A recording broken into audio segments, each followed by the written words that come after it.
This is Future Fork, a show that explores the world of food and the decisions we can make today that will shape our future.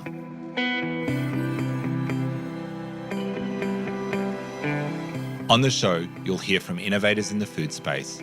We'll have disruptive conversations with people from around the globe who are taking the lead on topics like food sustainability, ending world hunger, food security, and so much more. I'm your host, Paul Newnham.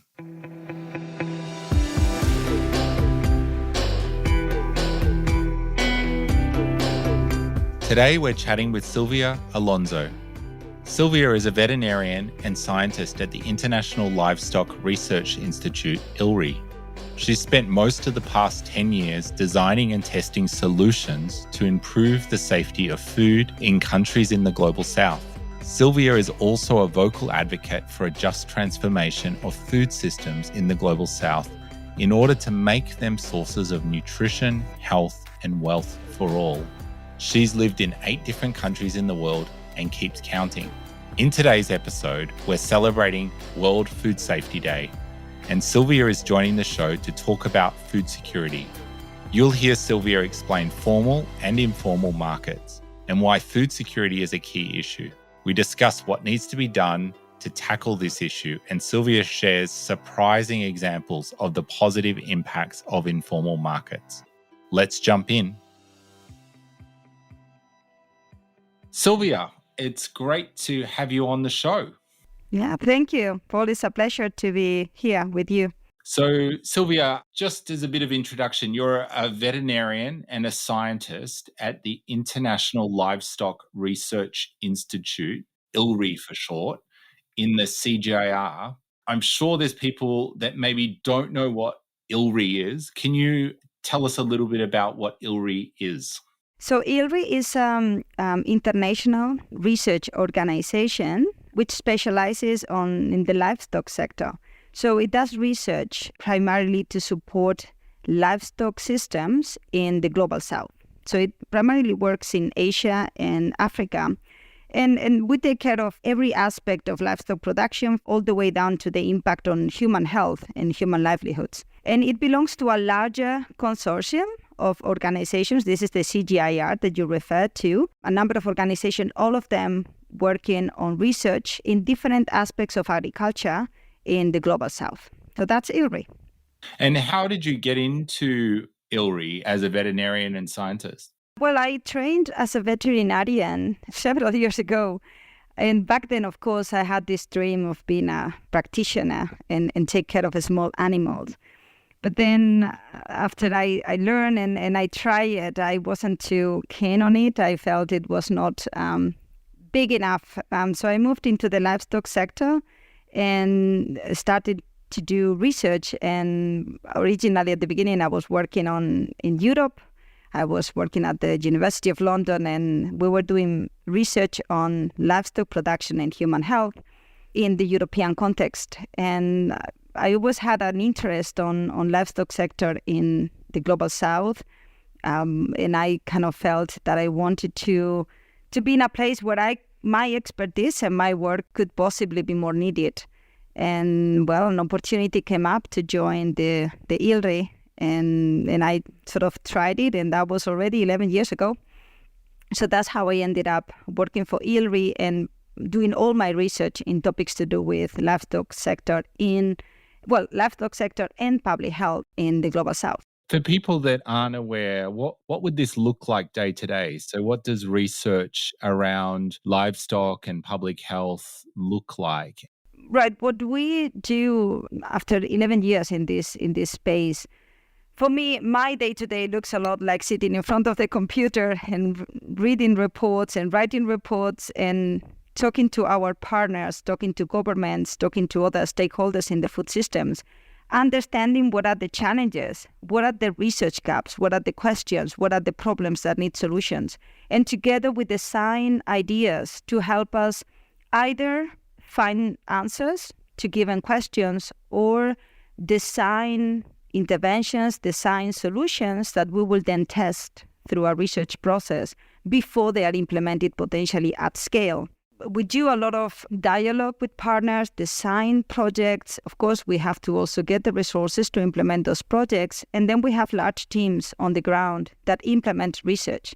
So these are the teams that go around and meet the farmers and meet the food vendors and meet even the households and the consumers. And depending on the type of research, we engage with them, we understand, we collect data to them, look at the data, analyze it, and try to make sense of it. And with all of that, make recommendations that hopefully will help make better decisions when it comes to implementing interventions, implementing solutions on the ground. So why is this research so important? I mean, if you think on progress and if you think on development of technologies even and developments in the biomedical field and every field you can think of, all progress is based on research at a larger or smaller scale, but everything is underpinned on research. So we believe that also development in the Global South needs to also be based on sound evidence, sound information that is gathered through research. So research allows us to understand the problems better and also to then be more targeted when it comes to designing solutions. And it also helps us to then test at a smaller scale those solutions before they are potentially implemented more widely. So that's why research is important in those countries. We're coming up towards World Food Safety Day. It's a really important day for thinking about the connections around food safety. Why do you think food safety is so important? Well, food safety, I think, is a bit of a forgotten human right. We are used to hearing that the need for having access to food and good food is, of course, a human right, a very important human right. I think it is implicit on that food has to be safe.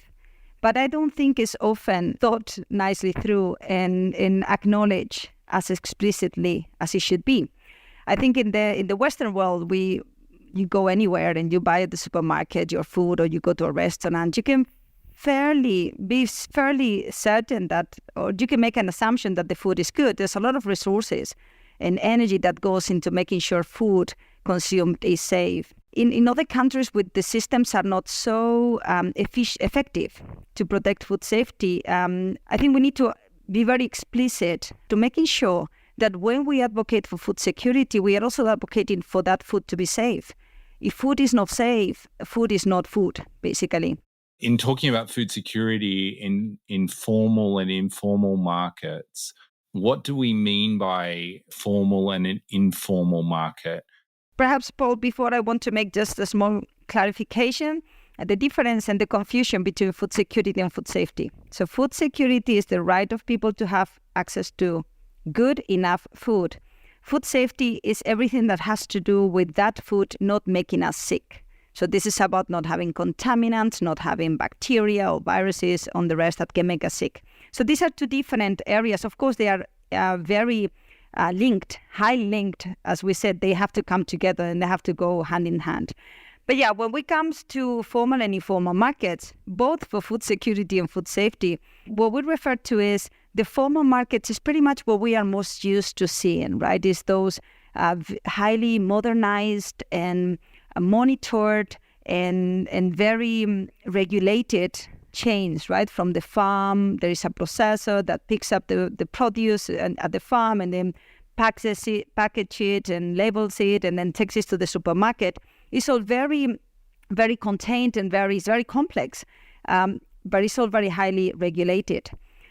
Now that in many countries, basically all across the Global South, there's another system that coexists with this formal system, and that is what we call the informal sector, which is characterized mostly by small businesses that have very little capital, often limited financial resources. There is limited investment in infrastructure, and often it operates, and this is probably the most important characteristic, it often operates at the margins of legality. Now, when I say often, because the informal sector across the world is very diverse, is a very wide spectrum, right? From anyone just selling a few eggs on the street to small businesses having even 2 or 3 outlets that sell few products at good affordable prices, but maybe not compliant fully and not fully engaged in the formal economy of the country, right? So it's hard to define it because it's very diverse. But yeah, it's not as modern and monitored as the formal sector is. But what is important of informal markets, and I think people might not realize about that, is that in the Global South, in most countries, that's the sector which sells most of the food.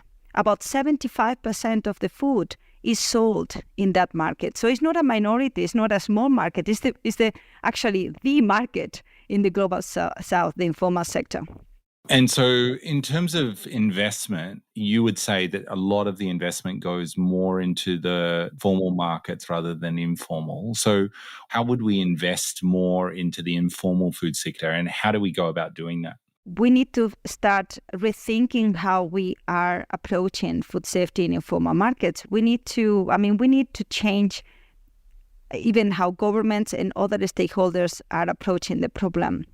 So in terms of investments, I think there's very many things that need to happen. I think one of the most important is that we acknowledge there's different levels of investment, not only, and I'm not talking about financial investment, infrastructure, which of course is really important, but we need also soft investment. And this is support with capacity building, not only know-how, because a lot of these small businesses already know how to operate well. Maybe they need just to find the incentive of doing so. So we have to think very carefully as to what are their needs in terms of understanding how to best operate, but also maybe promote and develop simple technologies for improving handling of food that will work in that sector, right? We have the cold chain that is, our gold standard in the formal sector. Well, that might not be so suitable and ready to be used in the informal sector. What are other mechanisms we can put in place that will go a long way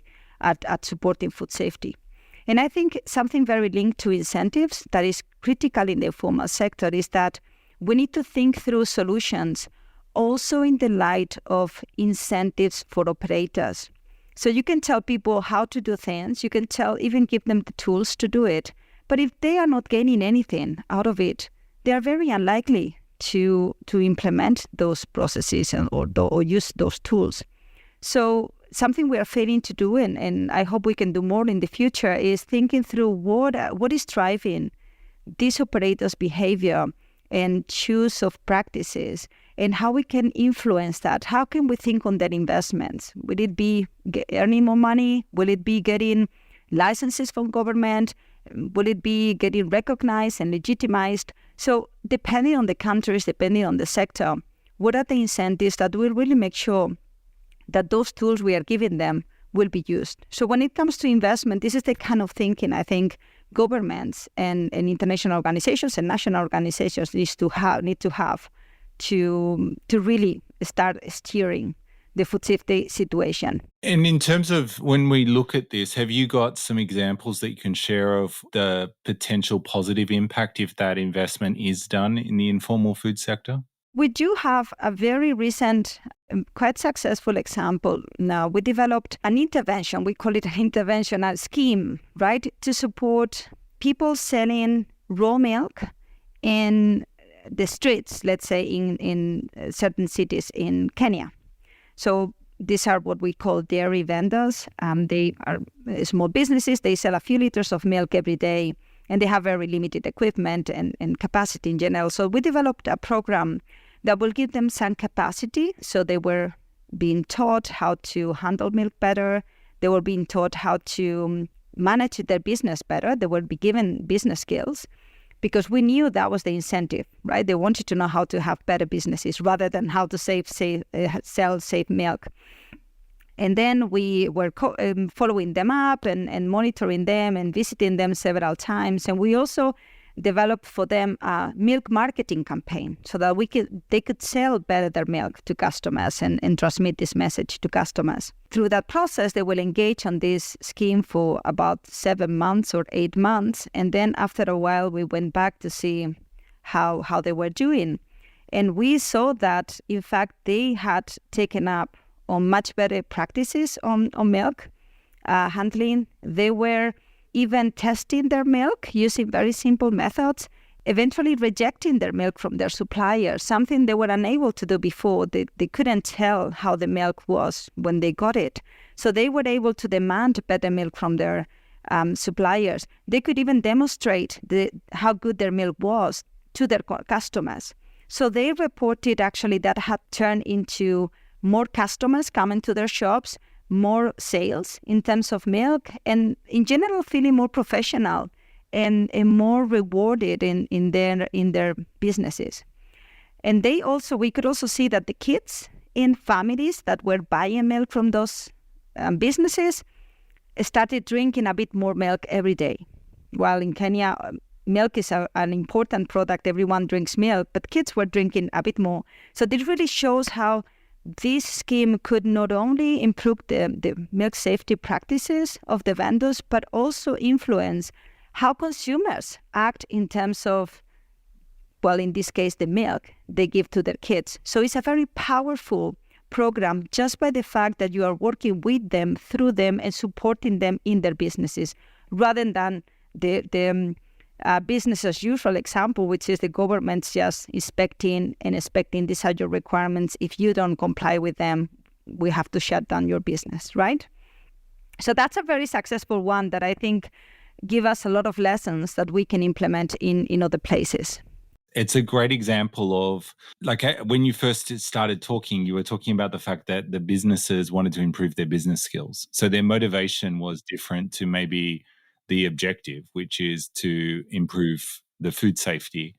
But through working on food safety, you've actually improved confidence in the customers who are buying the milk, so they're drinking more. You've improved more investment from the businesses because they're seeing that they can improve their livelihoods, and then overall it's impacting the whole informal market in a way by improving all of these outcomes, which is really good. Now, we were really excited to see those results, to the point that the government, well, the agency in the government which takes care of the dairy sector, had always been reluctant to engage with the sector. They really couldn't find a way of engaging with the sector that will be effective. But they've seen what we've done, and now they like to implement it by themselves. So we will be helping the government to implement this project in more counties, and then eventually nationally if it becomes successful.